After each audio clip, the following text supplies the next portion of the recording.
All right, we're going to find tangent lines and also a line called a normal line. So we're going to define what normal means. Let me read the paragraph and then we'll do an example. Recall tangent lines. We've already done those many times before. Were discussed before, and we are now able to find the slope of a tangent line at a point by finding the derivative of the function at that point. So you don't have to do limit definition, just take the derivative, plug in your point, and there's your slope for your tangent line. Now, normal lines are another very important line, sometimes referred to as orthogonal. That's just a really cool word, fun to say.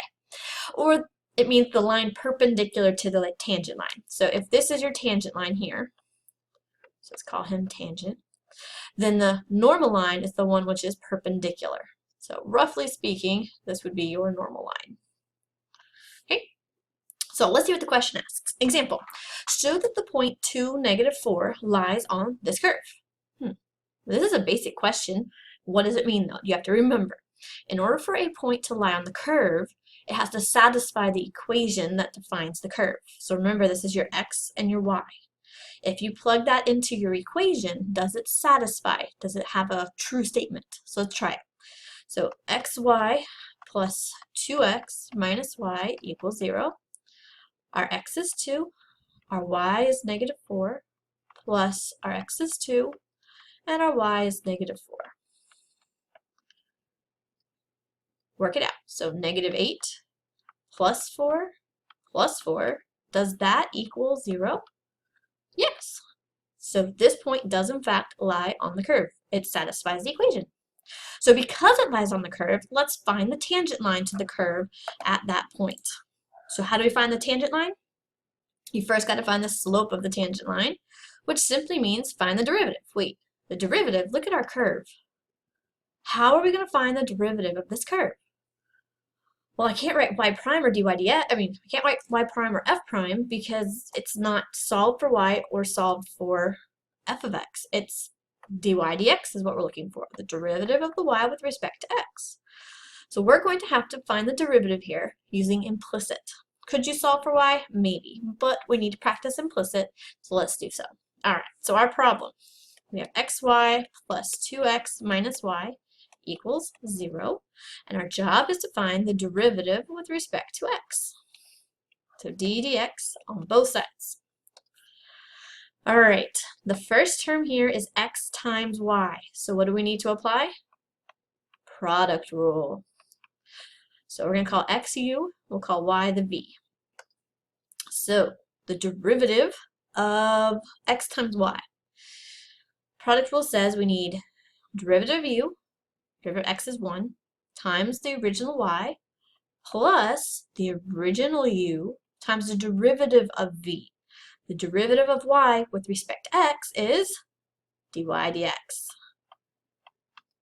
Plus the derivative of 2x with respect to x, well, that's just 2, minus the derivative of y with respect to x, dy dx.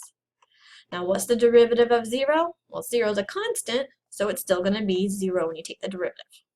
Okay? So in order to find the slope of the tangent line, dy dx, we've got to solve this equation for dy dx. So first of all, let's bring this y term around. So x dy dx minus dy dx, and these other two terms, y and 2, I'm going to take to the other side. So -y, -2. Okay. Solve for dy dx by factoring it out of the left-hand side. So on the left we have x minus a 1 left equals -y minus 2. All right, last but not least, divide both sides by the parentheses. So we have -y minus 2 over x minus 1. And there's your dy dx. So to find the slope of the tangent line, we're just going to use the equation -y minus 2 over x minus 1. But we want the equation of the tangent line at our point, 2, -4. So remember this notation of the vertical line means evaluate at 2, -4. So remember x is 2, y is -4, just plug them in. So y, so -4, so it's +4, minus 2 over 2 minus 1, so 2 over 1, or 2. So that is the slope of the tangent line. Let me make some more room here, because that's just the first thing it asked for. Oh, what's it doing?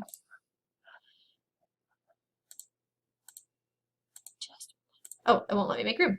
All right, so let's find the equation now. I have room over here on the side. So y minus y1 equals mx minus x1. So really the only thing new here is the fact that we use the implicit differentiation technique to find the slope of the derivative. To find the slope of the tangent line, or find the derivative. Everything else is the same as what you've done before. So y minus our y, so that's plus 4. M was 2, x minus our x, which is 2. So y plus 4 equals 2x minus 4. Bring the 4 around. So y equals 2x minus 8. And there you have it. There's your tangent equation for that particular point. Now, it also asks us to find the slope of the normal. Okay, so when it says normal, it doesn't have to say line. Say for tangent, it says the tangent. It's asking you for the tangent line, asking you for the normal line. To find the normal, remember, the normal has a slope that's related to the slope of the tangent line. It's perpendicular. Do you remember what perpendicular means? Perpendicular is when you flip the slope over, you take the reciprocal. So we're going to take the reciprocal of the tangent slope, and you change the sign. So this is the definition of perpendicular. Flip it over, change the sign. So if we already found the slope of the tangent line was 2, then the slope of the normal line is going to be -1 over 2. So you don't have to do the derivative all over again. You've already got what you need. You just have to adjust it to be the perpendicular to what you had for the tangent line. So now that you have your slope, you can find the equation of the normal line. Plug everything in. So same point, so y plus 4. The change here is the slope. -1/2 for the slope, x minus 2. So y plus 4 equals -1/2 x, and then plus 1. Bring the 4 around, and you get y equals -1/2 x minus 3. And this is the normal line at the particular point to -4.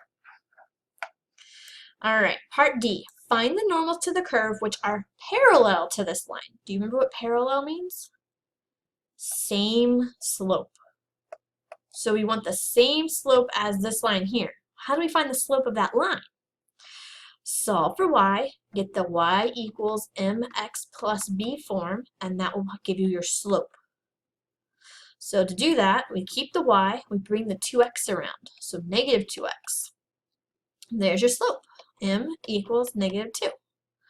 So we want to find the normals who are parallel to the slope. So we want to find normals who have a slope of -2. But the problem with that is, to find the normal, we use the tangent line. So what do we know about the tangent line? Let's go back. The slope of the tangent line we found was this derivative, -y minus 2 over x minus 1.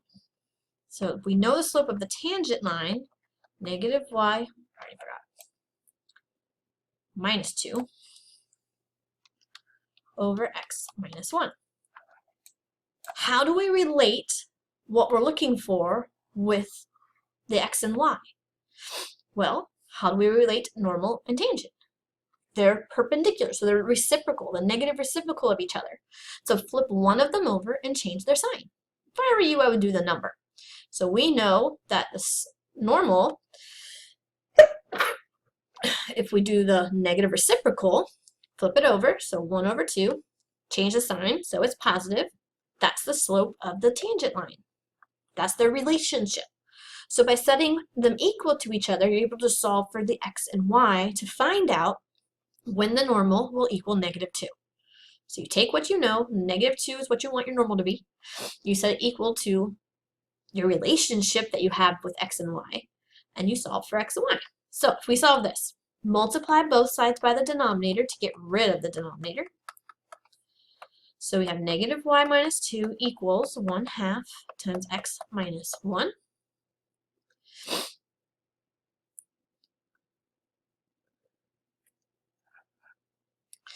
Alright, so let's clean this up. So we can distribute the 1/2. So we have 1/2 x minus 1/2. We can bring the 2 around. So if we add 2, we need a common denominator. So it would actually be adding 4 over 2. So negative y equals 1/2 x, and that would be plus 3 over 2. I don't like this negative, so let's multiply everybody by a negative to change it to a positive y. There we go. Okay, so what does this mean? This is the equation that would satisfy, so any points that satisfy this equation would satisfy the requirement that the normal would be perpendicular to the slope of, this line that we were given. Now, would every x and y satisfy? That's the question. Okay, so this equation does not allow us to solve for the actual points where the curve has a normal line which is parallel to the slope of this other line. This, however, together with the original equation, if we put them together, we'll be able to solve and find the points. So this question is very challenging because it has a lot of steps. So as long as you can do the first parts of this question, you're good. But let me go back and get our equation. Where is it? The original problem. Where did it go? xy, 2x minus y. So xy plus 2x minus y equals 0. If we put this equation and the original equation together, we'll be able to solve and find out what points on this particular curve, because this curve does not necessarily correspond to our curve. It deals with the derivative, but not the original curve itself. So by putting them together, we'll find out which points on our particular curve would have the slope that we wanted for the normal line. So let's plug in our y value. So x times our y value plus 2x minus this other crazy y value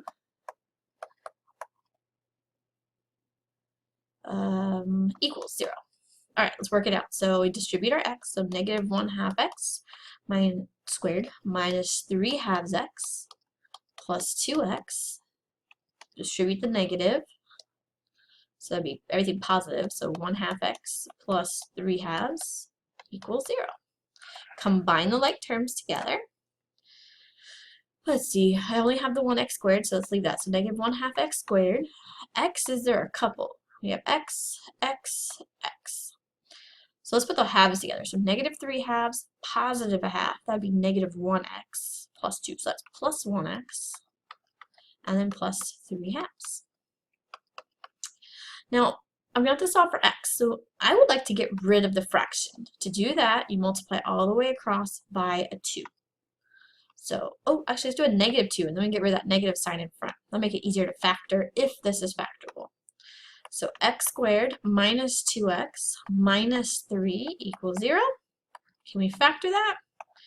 X and x, 1 and 3. 3 is a negative, the 1 is a positive. So at x equals negative 1 and positive 3, these are the points on our curve where the slope of the normal line is equal to the slope of this other line they gave us, which was negative 2. That was a cool question. So, lots of steps in part D. Try and focus on A, B, and C. Those are the really big points, but D is a really good question. So if you're doing really good on implicit differentiation and tangent and normal, try and go back to this question and see if you can understand what's happening even better. All right, study hard. I'll see you in the next video.